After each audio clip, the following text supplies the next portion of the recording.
This would be a good time to ingest some extra caffeine.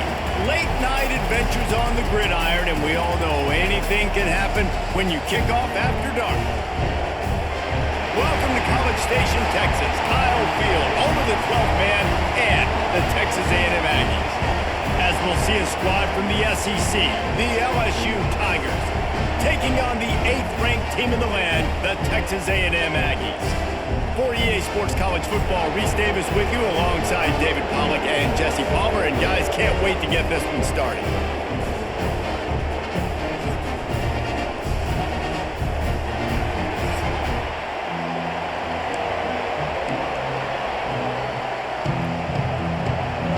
Texas A&M set to kick off to christen this game.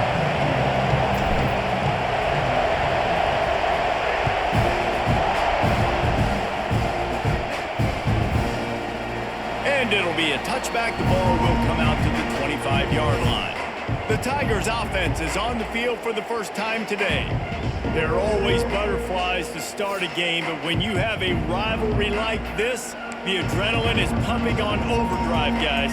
They aren't all the same. We say that, but we know differently. The blood is boiling. The temperature is hot. Jesse, you want this week more than most. Yeah, David, we played in these games before. Everything just seems to be heightened, right? The game seems to be moving faster. The crowd noise feels louder. Your composure will be tested early in a game like this. This crowd going to try to make life miserable for these guys. Looking to throw, it's Nussmeier. Finds his tight end. Breaks into the open. That's the kind of play that can really get you going as they have a first down at the 43. Think about when Garrett Nussmeier goes into the quarterback room at LSU and there are giant murals of Joe Burrow and Jaden Daniels, Heisman winners. Jesse, that's some pressure. But, man, if he can cut down on the turnovers, he might join them. Yeah, there's no question about it, Reese. This guy has a lot of talent. I really also just appreciate the fact that he stayed put at LSU. In an era of college football where especially quarterbacks are transferring 2, 3, 4 times, naming off those guys you just did, He'll take the deep shot. Picked off, and the opening drive is stopped with an interception. And he's wrapped up after a solid return on the pick. Well, the defense came into this game, guys, knowing that they were going to be tested with the offense throwing it vertically down the field. And you saw it right there on the opening drive. They were ready for it. Great job locating the ball and getting the INT. They'll try the running game off the right tackle. And there was nowhere to go, just stopped in his tracks in the backfield. After getting knocked back to open this drive, it's 2nd and 12. And the defense was locked in. You could tell they saw it. They reacted right away. Got the running back on the ground immediately. A little more space. Open up that playbook even more as they pick up the first down out to the 30. Here's this offense with a fresh set of downs. The give from the gun. Hard running there. And he fights his way forward, gets away from one, but not much doing on that one. I love when defensive backs come up and they are physical and they stick their face in the fan and they aren't scared. Talking to the defensive coordinator coming into this game, he knew his DBs had to tackle well. They had to get these running backs on the ground. Great start on this first drive.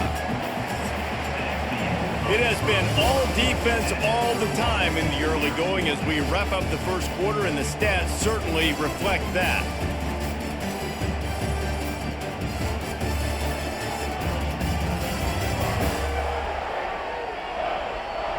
Let's see if the offenses can find a little rhythm here in the second.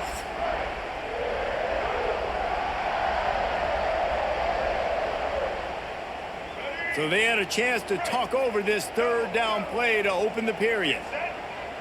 Back to pass, it's Reed. The sure hands, it's Concepcion. Works his way out to the 33-yard line before he's pushed out of bounds. Texas A&M will have to boot it away. They'll have to boot it away for the first time tonight. And the punt team able to smack him to the ground. LSU will dive into the playbook here on offense. He threw a pick on the initial drive, but they have it back, and we're still looking for our first points of the game. from the gun, running back on the move. Getting that push, a pickup of 4 out to the 26.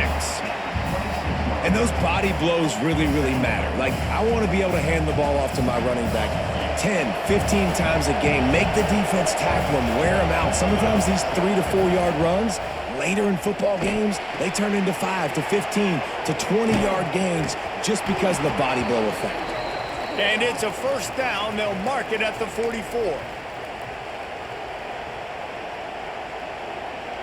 New set of downs after the completion. Looking downfield on first down. Going deep. And it falls incomplete. But it could have been much, much worse as the defender was right there. Well, at this juncture of the game, obviously the offense has struggled. No points up on the board. You're at the end of the first half, and you're just trying to make something happen. That time the quarterback thought he had a guy open way down the field. But again, the defense in perfect position, and that thing falls incomplete. Out of the crowd, and now he's got room. They almost got a first down there. Stopped a yard short. It'll be third down. Quick timeout from the offense to save precious seconds.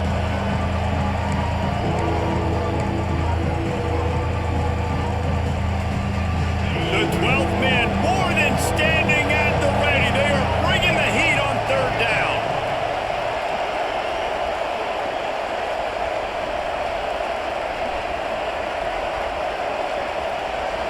Looking to pass. It's Nussmeier. Grab near the marker. It's Durham. LSU will get a first down. Well, in that down and distance, the quarterback's got to get rid of it so quickly, right? He knows the defense is going to be bearing down on him, so a nice job catching the gun snap and then turning and pivoting, getting it out of his hands quickly and accurately to pick up the first. They'll rip off 8 on that play. It's 2nd and 2. Well, a nice gainer on that running back screen. Now, how about the offensive line getting downfield and getting blocks to really help out the back, find some space to go to work? Going to swing it on 2nd down. Moves around to clear up the vision. And they dialed up a shot play, but they couldn't hook up. And how loud is it in this building? This is crazy. These fans are going absolutely nuts. And I used to love when the fans got involved, and I'm on defense because it messes with the snap count, it messes with the communication, and it can really rattle an offense. He's going to look for a man on 3rd and short. And the incomplete pass will bring up 4th down. Yeah, and 3rd and short, they choose not to run, throw the football, and I think a lot of that has to do with they know they're in field goal range. They can take the 3 points on the board. The Tigers will go for it on 4th down. Tries to get it on the ground. He's brought down, but it'll be enough for a first down. 4th and 1 is one thing, but 4th and 2, sometimes the coaches sort of chicken out at the last minute. Not this time. They go for it and they get it. I don't disagree. Just that 1 yard does make me think a little bit more. But, dude, I'm going for this. I work on this every single week in practice. I know I get the extra down now, so my 3rd down calls are even different. But 4th and 2, I like the aggressiveness to go get it. Plenty of work to do here on 2nd and long. Looking for a man. It's Nussmeier. Throws toward the end zone. And swatted down by the defense to stop the scoring opportunity. I think sometimes as a quarterback, when your offense is struggling, you don't have any points up on the board yet here at the end of the first half. You're just trying to take a shot to see if your guy can make a play. And that time, deep shot for the end zone. And good coverage there to knock it away and deny the score. And on 4th down, they'll try to put 3 on the board. This whole play is going to see if this kicker can operate in the sea of noise. No good. And after the miss, guys, the score stays right where it is. And sometimes I just feel like 4th down, man, just go for it every time. Like the field goal, miss, make, rate. And listen, kickers have improved the last couple of years, but you left some points off the scoreboard there. Just a short pass to the tight end. I think offensively, you're just trying to take what the defense is giving you, right? They're playing zone coverage. You got your big fella just working right over the ball. It's an easy pitch and catch. Just take the profit and let's keep going. Here comes the offense on second down.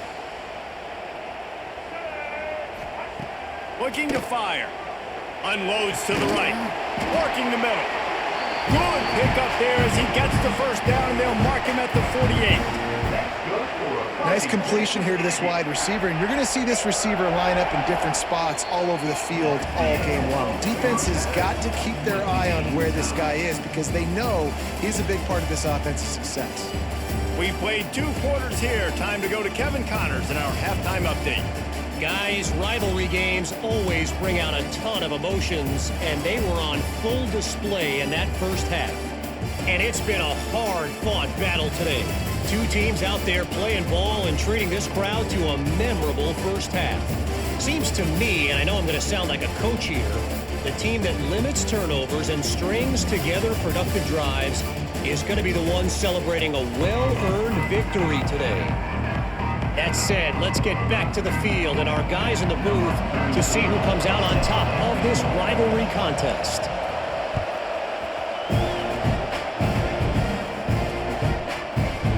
And he'll just take a knee, and this drive will start at the 25. So here comes the Texas A&M offense back onto the field. There's certainly room for improvement after that scoreless first half stalemate. Yeah, we've set offense back 30 years in that first half, but we've got a whole new half to play here. So why not come out on this first drive, make a statement, and finally get us back into the age of contemporary commentary? You sound very discouraged as I sound encouraged. That's great defense. Phenomenal defense in the first half. Who does it? Turning it on! Finally stopped at the 46 after a 15-yard gain. It's so nice as an offense to know you can generate explosive plays by handing the football off to this guy. He has got incredible speed. The offense setting up shop at the 46, 1st and 10. They're going to ride this running back. He'll go out of bounds inside the 40. They'll mark it at the 39.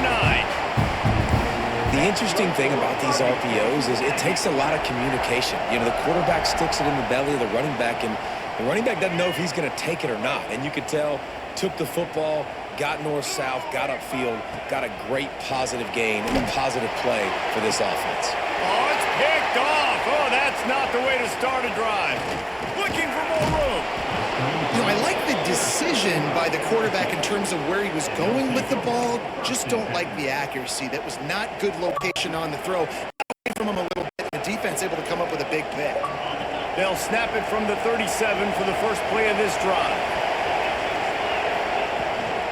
Leaves it with the back. Got a little space. Picks up the first down. And he found plenty of running room on that one before the defense was finally able to get him down. First down for this offense. Use the play fake. Now to throw. And this is dropped. Incomplete pass. He had a huge gain in his fingers, and he couldn't hold on. This offense hasn't been able to generate a lot of points in this one. Here in the third quarter, you're seeing the defense and how much pride they take on being physical. It's not just stopping the run. Guys in the back end flying to the football in the air and getting hits on guys, that time on the receiver, knocking it loose. That's what I'm talking about. That is how you close. And when a guy's going to make a catch, you make sure he doesn't make it. Physicality, using your pads, running through him, and guess what? Not only this play does he feel it, next time he tries to go over the middle or feels footsteps, this will pay dividends. LSU will bring the punt team on the field. First time we've seen their punt team tonight.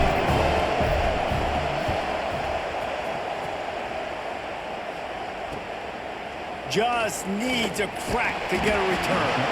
Was looking for more running room, but found nothing but more tacklers. He's down at the 24. They'll snap the ball. First play of the drive coming from their own 24. Looking to throw, it's Reed. Throws for the tight end. Almost had the completion, just missed it. You know, this tight end's a weapon in the passing game. He runs good routes, normally has good hands, but didn't have them there. Got a good one going here. All tied up in the third. It's 2nd and 10. can't make the connection. The pressure there caused the mistiming. Well, listen, they say they play defense for a reason, right? You had an interception on the last drive defensively. You had a golden opportunity to come away with another one right there, but he puts it on the ground. Intercepted, and the defense has set him up. Such a great job by the defensive back, dropping beyond the sticks, understanding where the ball's going, breaking on the football. Great eyes, great vision, and great hands. Looked like a wide receiver getting that INT. The Bayou Bengals will run the offense out onto the field. Off the play fake on first down to throw. Just flying through the air like a superhero to make the grab. Man, I love those guys that are willing to put their body on the line, and he does it right here, man. Just lays out. That ball's coming in. You can see it from several yards out, making that play, laying out, keeping the football from touching the turf. Great concentration, great effort by the receiver. All defense so far, nobody giving an inch. And how long has it been since you've seen a scoreless game through 3 periods?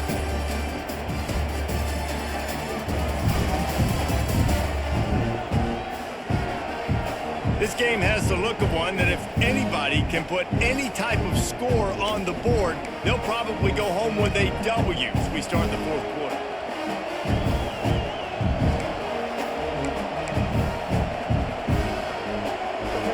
It'll be second down as we open the final stanza. Scanning the field, it's Nussmeier. Here's the pressure. Got his man on the right. This defense is going to have to be careful. Not only do they have to worry about this guy running the football, but they've got to keep their eye on him when he runs routes, too. He is a versatile back. On 3rd and short, the run and looking for the first down. All down, but he has enough to move the chains. And I just love when guys know exactly where the sticks are. You could tell, ran with purpose, finished through the sticks, and got just enough for the first down. And a nice job up front, too, right? Good communication. Everybody knew where they had to go, hat on a hat, work the double teams, and get some push.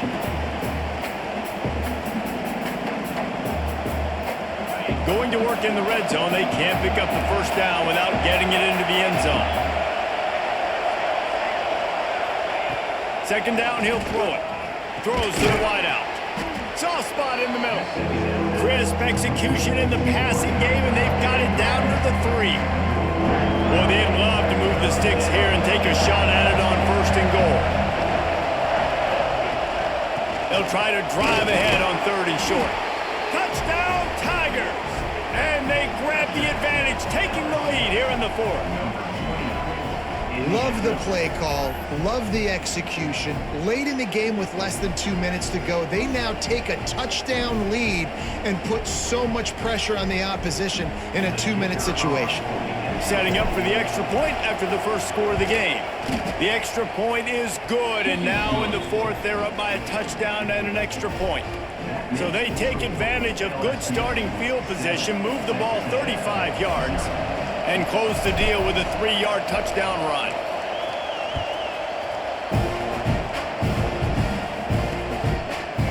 Fielded in the end zone. It's Owens. Didn't find any crease in that kickoff coverage, and he'll be stopped at the 17. So here comes the Texas A&M offense back onto the field.